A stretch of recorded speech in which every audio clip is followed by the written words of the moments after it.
In this video, I'm going to be teaching you how to set up Airtable inventory management system. So we are onto the platform Airtable, and first of all, you're going to be making your new workspace for your inventory management system.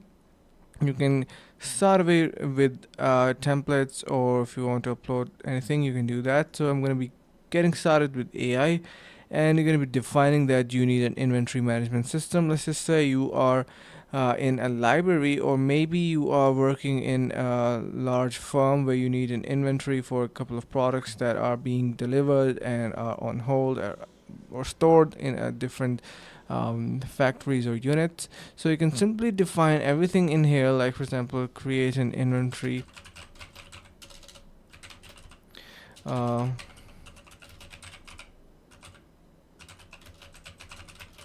for, let's just say it is going to be tech store, right? And you can simply start with your idea and choose whatsoever it is. You can see we got client communication, market research, and you can go through with these if it aligns with your product. So you can upload your stuff in here and click on next. It is going to be generating your app. So that's how easy it is to deploy your inventory management using Airtable, and I hope it is going to be helping you guys out, and you're going to be just waiting and seeing the results. So thank you so much for watching, guys. See you in the next video.